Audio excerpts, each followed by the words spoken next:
Welcome to today's market report.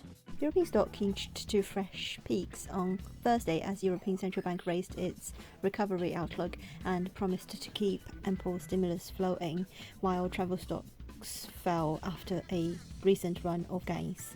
The Pan-European Stock 600 index was up just 0.1%, but at a fresh record high of 455.76 points, while the narrower index of Eurozone stocks fell 0.1%.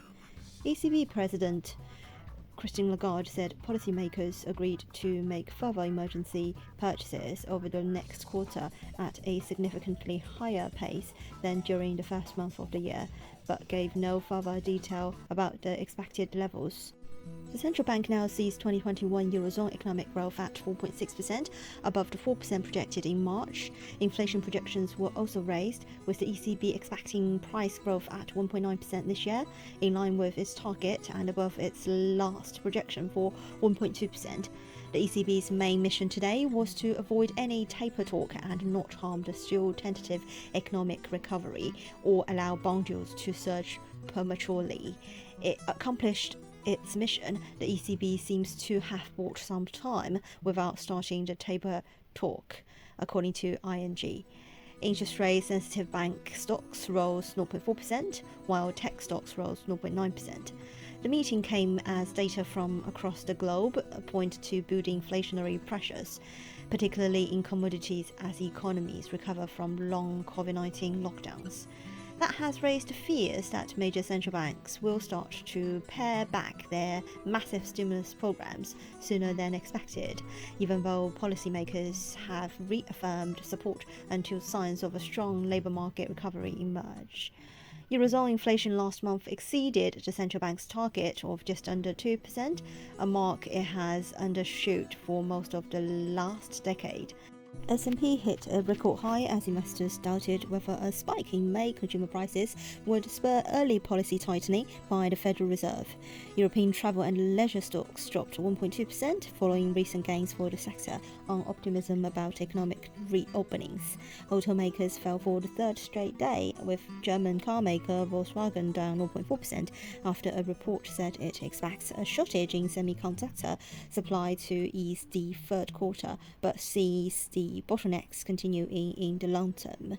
UK's FTSE 100 was boosted by a 6.6% jump in BT Group after Altis Group said it had taken a 12.1% stake in Britain's biggest broadband and mobile operator. French digital music company Believe, which helps distribute music via deals with platforms such as Spotify and Apple Music, tumbled 17.8% in its stock market debut. Crude oil prices edged higher on Thursday, boosted by continued confidence by a group of top producers in surging oil demand in the second half of the year. US crude was up 0.8% at $70.53 per barrel, continuing to firm after closing above $70 earlier this week for the first time since October 2018. Brent was up 0.9% at $72.84 per barrel, near a two-year high. Gold futures climbed 0.1% to settle at $1,896.40 per ounce.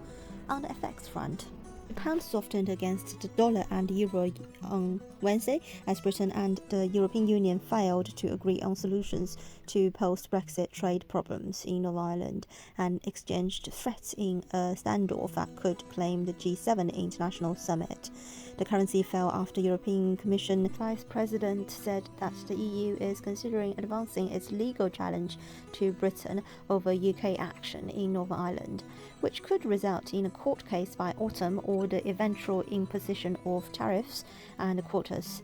Brussels accuses London of breaking the agreement by failing to implement checks on some goods moving from Britain to Northern Ireland and has started legal action over the Britain government's unilateral extension of a grace period. After staying calm below 121 during the first half of the day, the euro-dollar pair fluctuated sharply as investors assessed the European Central Bank's policy announcements, while the US dollar continued to hover near a 5-month low versus major peers, trading at 90.067. Deutsche Bank's currency volatility index was at its lowest level since February 2020. This is today's market news. Thanks for listening. We'll see you next time.